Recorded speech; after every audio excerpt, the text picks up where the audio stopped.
Dito po kami ngayon sa Kapilya. Katapos lang po namin sumamba sa lokal ng Tagaytay City. Yung view guys.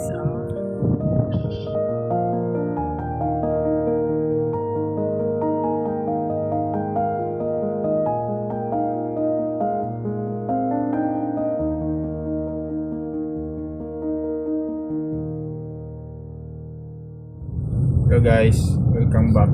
Day 2 sa mong Tagaytay tour. Dana may gumanamig simba. Karon pa dong napud mi ko mangaon. So man siya morning vibe sa Tagaytay. Murag na aircon nga wala ma-off. No kay view ko eh. Init ninyong sa ubos. Saka lang mga ris Tagaytay. Beijing ko sa akong mga kapamilya nga magsigpuyos balay. Ang laag in taon mo, kay sayang ang panahon. So guys, na ang pine tree oh. Healthy kay lang pine tree kay healthy kay lahang weather diri. Lang weather kay makakupos og itlog.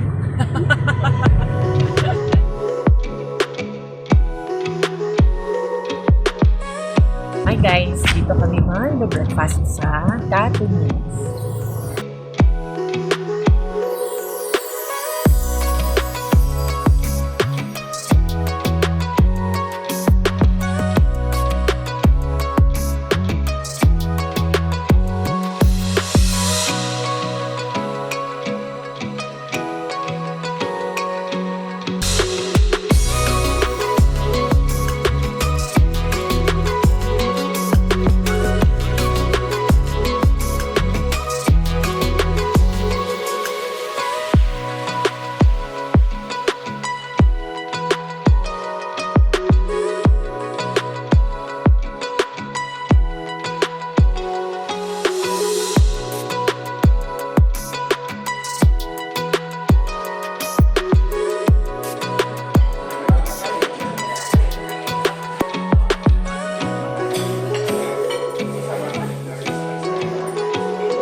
Hello guys, tapos na kaming kumain. Actually, tapat lang yung katunying sa Wind Residences. Yon, doon kami nagstay.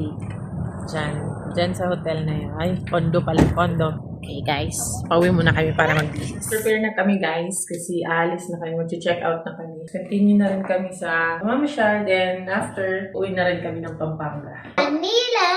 Where are you going? Manila! Dadaan pala kami ng Philippine Arena pagkaya pa ng oras namin.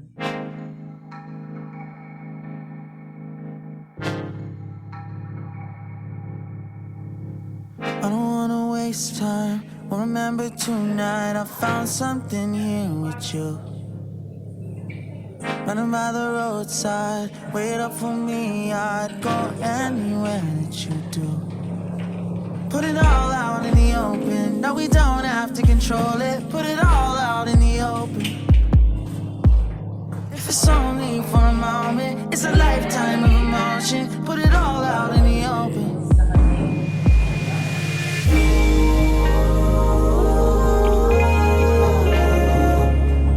Don't tell me it's time to go.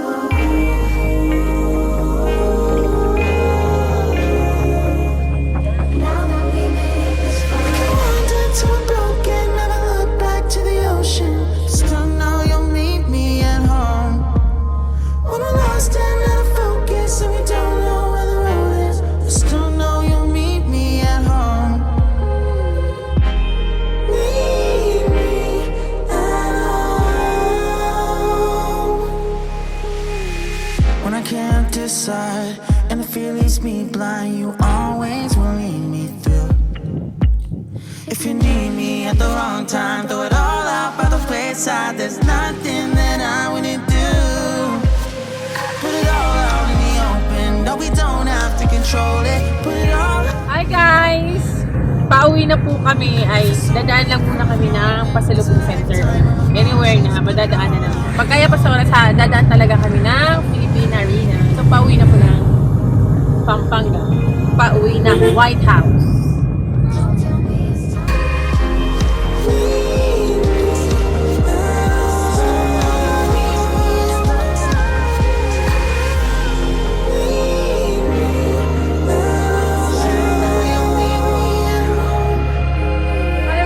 Dito na kami sa Ciudad.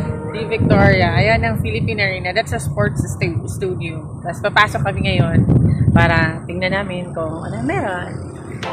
So really you ain't gonna hit me back, yeah. Now it's all just you got me on blast, damn. Hi guys, update. Here we are. Dito na kami sa Philippine Arena. We're on our way to the garden. Can't get enough. Ooh, I'll go and say it. Sa likod ng Philippine Arena ay doon ang The Garden. Sa ngayon, picture-picture muna kami, then papasok na kami doon mamaya sa The Garden. Oh, hell no, I won't plead the monster no matter what you tell yourself.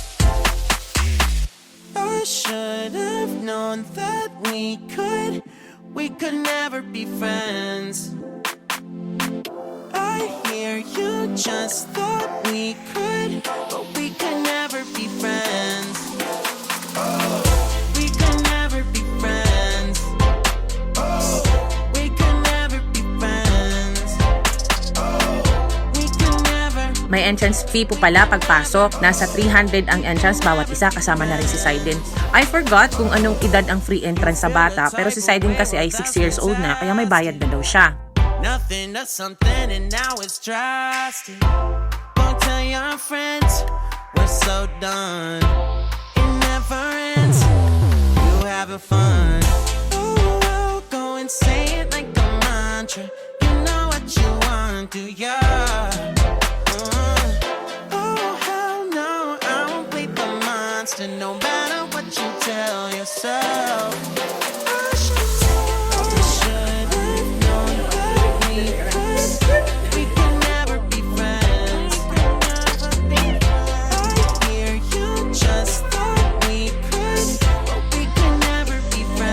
Ang ganda ng landscaping sa loob, mga kapatid. May mga hayop kami na ngayon lang namin nakita na meron din pala dito sa Pilipinas. Tuwang-tuwa si Sidon sa mga birds. May fountain din sa loob. Actually, this is just a quick tour, guys. Gustong-gusto lang talaga namin makapasyal dito habang andito pa kami sa Luzon. Ang lawak ng The Garden, mga kapatid. The Garden is good for all ages at maganda din po siya pasyalan ng buong pamilya.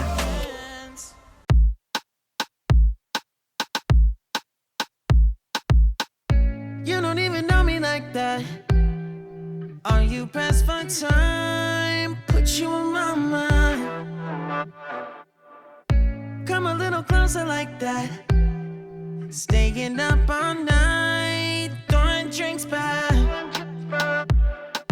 Blue eyes smiling while you're cursing. I admit it's working. You're working.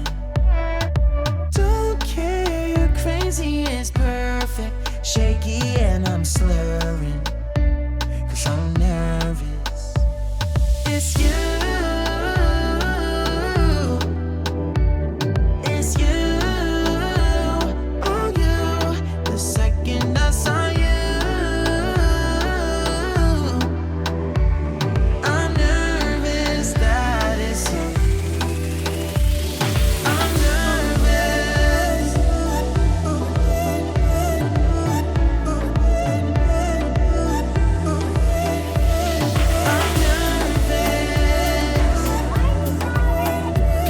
I'm nervous that it's you. Now we don't wanna go back. Blurring all the lines, been going from. Sa ngayon guys ay hindi season ng tourism at mas magandang oras po na mamasyal dito ay around 4 p.m. to 7 p.m. kasi may mga bright lights siya like tunnel lights at marami pang iba. Person, you know that it's working. You're working. Don't care, you're crazy, it's perfect. Shaky and I'm slurring, 'cause I'm nervous. It's you. Ikikwento ko pala sa inyo guys kung ano ang Philippine Arena. The Philippine Arena is the world's largest indoor arena. It is a multi-purpose indoor arena with a maximum seating capacity of 55,000 at Ciudad de Victoria, a 140-hectare tourism enterprise zone in Bukawi and Santa Maria, Bulacan, Philippines. It is about 30 kilometers north of Manila. It is one of the centerpiece of many centennial projects of the Iglesia ni Cristo for their centennial celebration on July 27, 2014. The legal owner of the arena is the Iglesia ni Cristo Educational Institution, New Era University. The arena is officially recognized by the Guinness World Records as the largest mixed-use indoor theater in the world on July 27, 2014.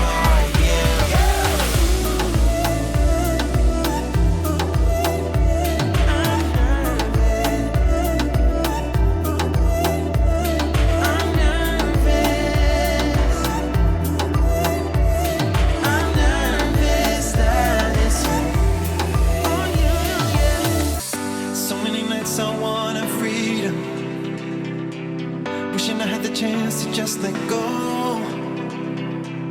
Yeah, I used to crave to go out drinking, and now I drink here alone, here alone. They say the grass is always greener if you look out to the other side. I thought that I had heard a calling, but what I heard was just a lie. Guys, may camel Noah's Ark. Camel, meron din doon. May isa pang camel. Tapos may tatlong deer at isang zebra. They say the grass is always greener if you look out to the other side. I thought that I had heard a calling, but what I heard was just a lie. Since the day I walked out that door, I thought I would be just fine. But it turns out that everything that I need, it all just got left behind.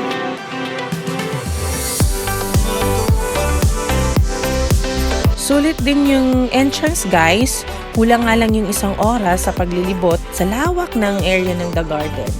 As for me, na mahilig mamasyal na kasama ang pamilya, is it okay for me if I have to pay an entrance as long as sulit na sulit yung mapapasyalan mo? As in a particular place where you can create and treasure a beautiful memories in the future. Sa mga kababayan namin na hindi pa po nakapasyal ng Philippine Arena or The Garden, lalo na po sa mga kapatid sa buong mundo, mamasyal na kayo. I'm telling you, mga kapatid, na sulit po yung pagpapasyal nyo, hindi po masasayang ang oras ninyo. Nakaka-proud lang po sa feeling na isa po akong Iglesia ni Cristo at meron po kaming nai-share, na ibabahagi na ganitong kaganda na lugar sa mga kapamilya namin na hindi pa po nakapunta dito sa The Garden at Philippine Arena, sa mga kakilala namin at kaibigan. This is our video, guys, sharing you how beautiful and nice the Philippine Arena and The Garden. I hope you enjoy and thank you for watching. Salamat po uli, guys, dahil umabot po muli kayo dito sa parte ng video na to. So ibig sabihin nakapanood po kayo. Maraming salamat po sa patuloy na suporta at sa susunod pa pong suporta na ibibigay niyo po sa amin. Nawa, sa susunod, magkita-kita muli tayo. Maraming salamat. Sa mga hindi pa po nakasubscribe, like, share, and comment, please do it para lagi po kayong na-update sa aming mga bagong video. Thank you! Bye!